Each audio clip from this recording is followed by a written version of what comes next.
everyone, and welcome to Treyarch. I'm John Raffis, and we're coming to you live deep from within the studio.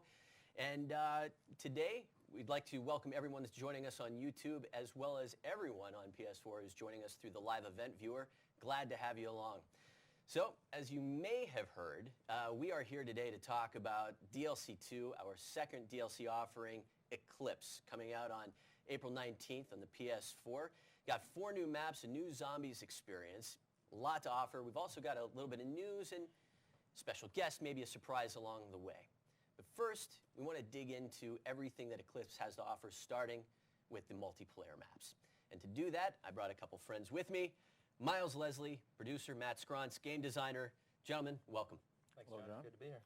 All right, before we dive into all things multiplayer maps in ECLIPSE, if you could, tell us a little bit about yourselves. Who are you? Well, I produce the MP maps, and what that really means is I just help help people get across the finish line and help manage, get all the content together, design and art and everyone. So, herding cats. Got it. Got it. Matt, how about you? I am a part of that herd. Yeah. I work on our systems team, designer. I work very heavily on spawns, score streaks, game modes, you know, all the gameplay stuff that deals with the maps and core movement. Core movement? Yep. Absolutely. Well, we're going to be coming back to that in a minute when we talk about some of these maps. Big picture philosophy. You know, this is not the studio's first DLC rodeo. You know, we've done a couple DLCs before. A few. So coming into ECLIPSE, what is it that you guys wanted to bring to the table for this go-round?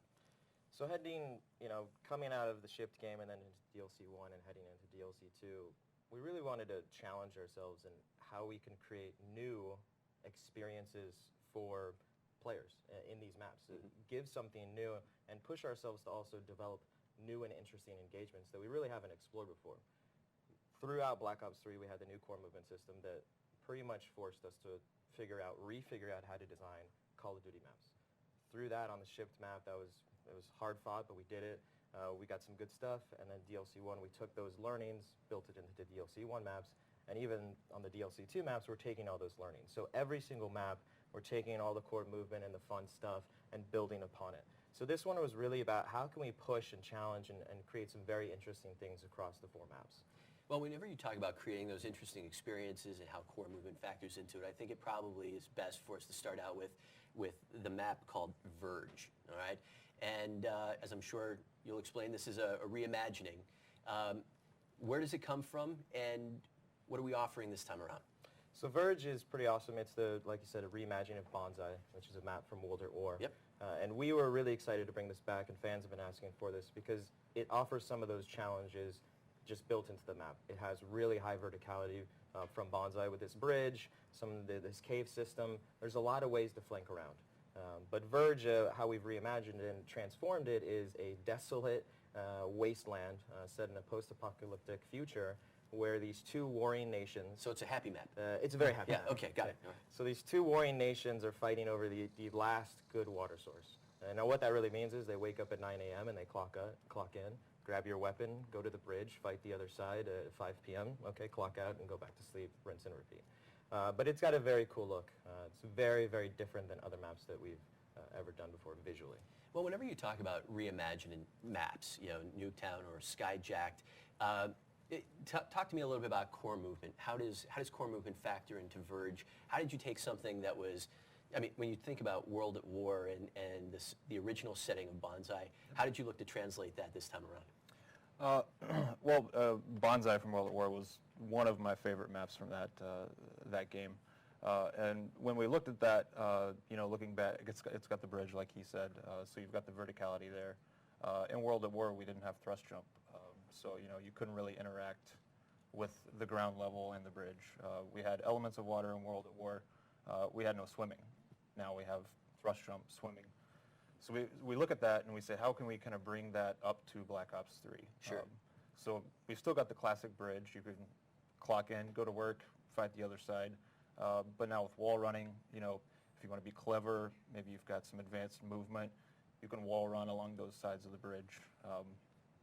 May face a sniper, but you know, if you've got the moves, if you've got the skills to pay the bills, you may make it across. And then at the same time, if you jump off the bridge in Bonsai and World at War, probably going to die. Now we've got the thrust jump, we've got the water, so you're going to be able to bell out of the bridge on both sides, dive into the water, you can kind of flank around. So we brought some of those elements, the swimming, which we love, the verticality of the bridge, and kind of married those two, which wasn't possible in Bonsai. Very cool. All right. Well, let's move on to SPIRE. All right. So this takes place in a suborbital airport terminal. Yeah. Suborbital.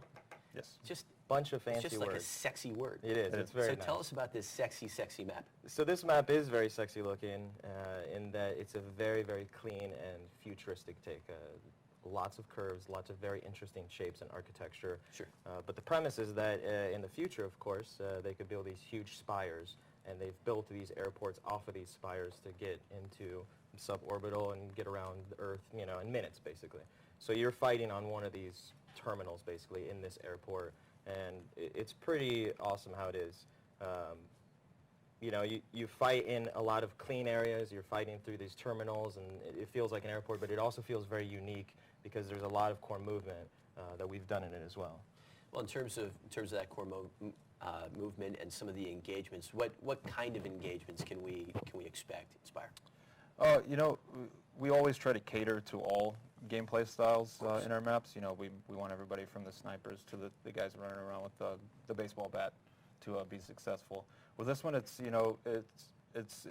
interesting because you've got one side of the map where you're going to have these opposing overwatches, which are just obviously going to be great for sniper battles. Then you've got the other side where we've got some nice meaty cover for you to work up to. So shotguns, SMGs, baseball bats, those are going to work on that side. And then as far as the core movement goes, we kind of looked back to Combine, which is a very popular Black Ops 3 map, kind of a staple at this point. And we looked at that and we said, okay, we did that outer wall run where you were able to flank around. How do we make that more interesting?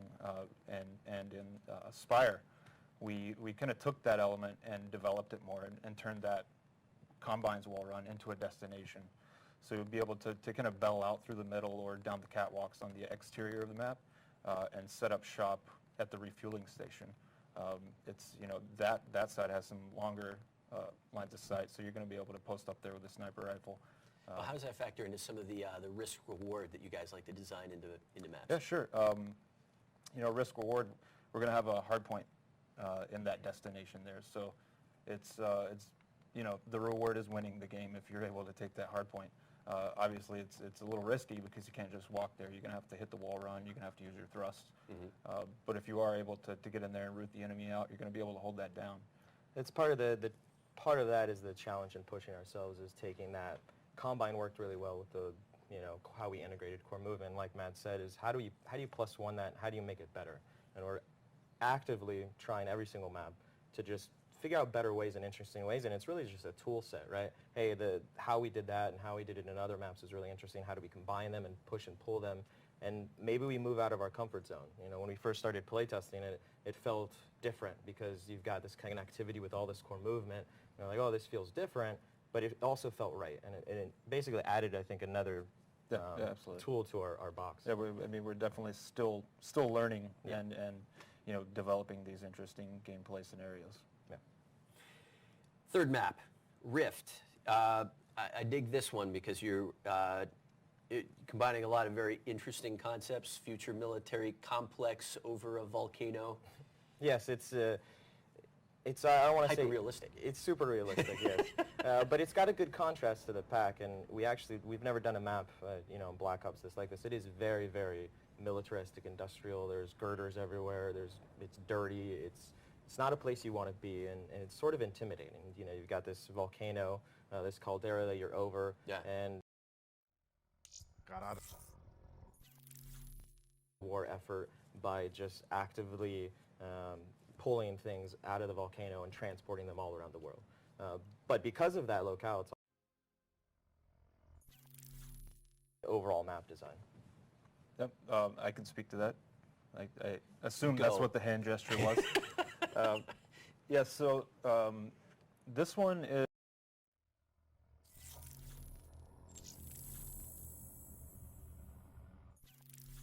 you know, it's not like some of the other maps where you're going to have kind of these exterior routes where you can just completely lose your enemy. In this one, we've got what I've been referring to as kind of soft flanks, Sure. to where you're going to run into that enemy. But we give you these opportunities to be clever, and you know, take the middle for example. The middle is going to be a very head-on battle, but at the same time, we're trying something new with a wall run in the middle that's going to allow you to kind of be clever, and if you've got the skill set, you can kind of pull one of those soft flanks and surprise the enemy. But it's very high risk. Yeah, this map is very different. This one, the challenge was how do you get as head-on engagement as possible, where you run forward and the only way through is killing the enemy or finding some clever way to use the core movement mechanics, which is very different than the maps we shipped and even DLC 1. And we really accomplished that, where each of the lanes, you're going to hit an enemy and you have two options. You either kill him or figure out a clever way to use core movement to get around him.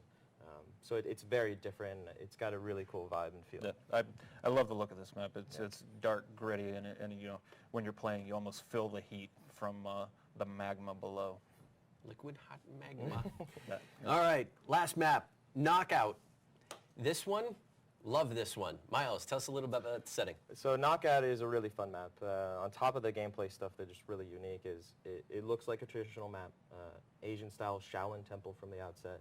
And you got this tournament map that's got blood and teeth on it.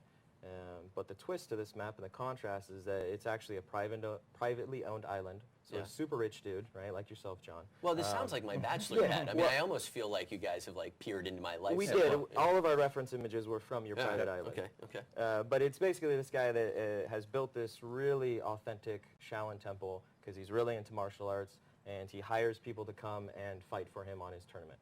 But he also loves the 70s, and he loves old school kung fu. Again, the parallels are amazing here. So the interiors, there's one where it's a disco. The guy has his own personal disco with the floors light up, and he's got a disco ball. So you're outside and you're looking at this very traditional Asian urn, this dragon that's very intimidating, but then you can bust a move by going into the disco for a few minutes, slaying a few people, and then cut out to the rooftops where you can use some of the core movement. Enter the Dragon Goes Disco. Yeah. You know, I can speak to the gameplay. Sure. Being a student of the martial arts myself, it's not true. Only in your mind. Yeah. I try. No, so this one is interesting because kind of one of the core concepts of the map is King of the Hill. So you know, a lot of times we'll have these, say on SPIRE for example, we have these two opposing overwatches.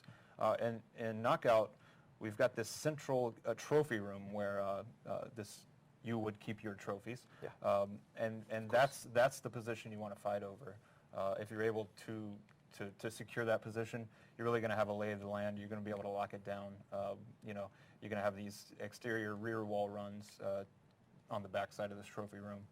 And then we've got a nice balcony that kind of overwatches the center.